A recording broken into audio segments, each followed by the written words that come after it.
I'll be honest, I have got a graveyard of half-started habit.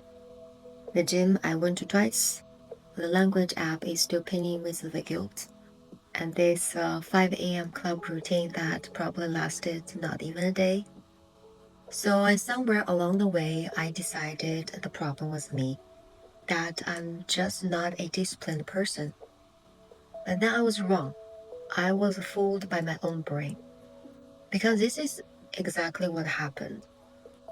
I missed a cheerleader. We all need a cheerleader. Since we started learning to walk as a toddler, we like to hear and we need to hear that voice, the good job, the keep going. And turns out we still need that voice when we become a full-grown man or a woman, because the silence is intolerable. And there's no feedback, no result kind of silence. That's the real killer. Because doing everything right and you truly push for yourself to do it, and then getting nothing is frustrating. You didn't really lack the discipline because we quit in this gap before the reward. And if I would say the only mistake was not knowing the gap was normal. But here's another question. How long it should be, this gap? You probably have heard this before. It takes about 21 days to build a habit, but that's actually a myth. It came from a 1960 book by a plastic surgeon who noticed his patients took about 3 weeks to adjust to a new nose. A nose, and that's the source. It's not going to work here. And here's the real science. A researcher named Phillippa Lally at University College London actually tracked it. And the average time for a new behavior to actually stick with you, it takes 66 days. And that range actually around all the spectrum, from 18 days to 254 days. That's almost like a year, right? So sit with that, think about it, because some of those habits are so hard and so difficult to break and take you better part of a year to lock in. And if you quit at day 10 and then feeling like a complete loser and just completely denied yourself and all the effort you put in, you were wrong. Because you were grading yourself at the very bottom of this long climb. And one more thing, because this is the part that frees me, here's the good news.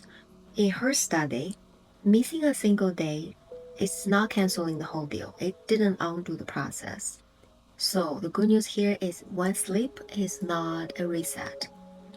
You know it's not game over yet, and you are not behind. And you are just on this day 10 of 66-day bridge. Think about it. It's not even a 1/3 of it. So stop quitting at this halfway point of the first step. All right, now we settled the problem. We know the gap is real and it's long. So here's the real drill. How do we survive it without quitting? Here's another research going to help you. A Stanford researcher, BJ Fogg, spent years trying to figure out, from neuroscience perspective, what actually wires a habit into your brain and sit there. And it turns out it's just not a repetition. Repetition is great, but doing the thing over and over isn't enough to stick to it. We need one extra ingredient. It's called an immediate good feeling, and that's the emotional part we missed. The cheerleader. Because the second you finish the app, you finish the rap, and you feel a little bit of the success, your brain will fires off dopamine, and that dopamine is the glue.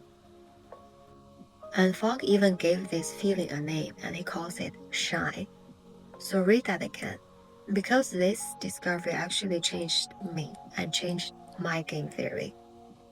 Because the brain doesn't really lock in this habit when you get the result months later. You may actually go back to the old habit, go back to the old routine. It locks it in the moment you feel good about doing it today. And because why? Because your brain cannot stop having fun, period. So this reward you have been waiting for the whole world to give you, You were supposed to be that cheerleader and to give it to yourself. And habit isn't really built by doing the thing. It's really built by feeling good and you want to stick to it. And the feeling good, that's the second you have done it. So the brain wanted to trigger you to repeat it, and keep doing it. And that is a step almost everyone missed, including myself. And then I want to make this really simple here. We don't really need a plan. We don't really need a better plan. What we're really missing is to have a fun plan. If you want to do a workout, go have a friend, go put on the best music you enjoy, and only just do 2 push-ups and stop torturing yourself.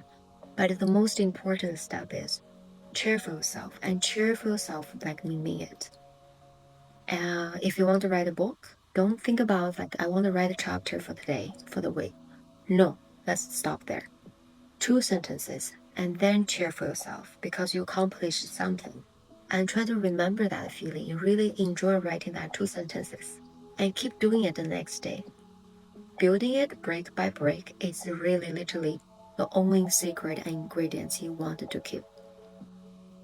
And I know how that sounds like. It's probably silly and childish, but you know what? That is the whole point, I think. You want to bring out that childish and the having fun part of yourself. We almost forgot about it since we grew up. Because the habit you cannot fail is having fun. And that winning, the winning you get to feel every single moment, is that the feeling you won't stop doing it. You won't stop having it. So let's make it very clear. We are not trying to be impressive yet. We're trying to give your brain something to celebrate before the sunset, before end of the day. Because this big game gives you this result in 3 years, in a year, and if you survive the gap only. But the tiny game gives you a win tonight and you can celebrate right away. And you don't have to choose it. You can have both. Because all you need to do is to be that cheerleader for yourself and to have and grab that tiny inner voice you need to hear. This good job. Keep going. And remember, try to write that down in the journal. Because why? Your brain will forget about that feeling easily in the first 10 days. And let's make it real tonight. Just pick one thing that's so small, so tiny, it's almost like embarrassing to tell anyone, but do it once. Do it once immediately. That's the part you want to celebrate. Making sure you have the time to reserve to celebrate yourself.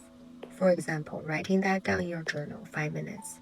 Out loud, throw a fist in the air and just say yes. It feels ridiculous, but do it anyway. Because that ridiculous little moment is that mechanism. That is you. And that is you handing your own brain the reward the whole world isn't ready to give you yet. Who cares? You're giving to yourself. And that is when this discipline stops being painful. And honestly, start being kind of fun. Alright, we're not done yet. Alright? So in this compounds, because the time is ultimately the value we're trying to have. In Chinese, we call it 滴水穿石. It means, one drop of the water cannot do anything to a stone. However, dripping day by day, year over year, the dripping water will wear through the stone, not by force, by returning.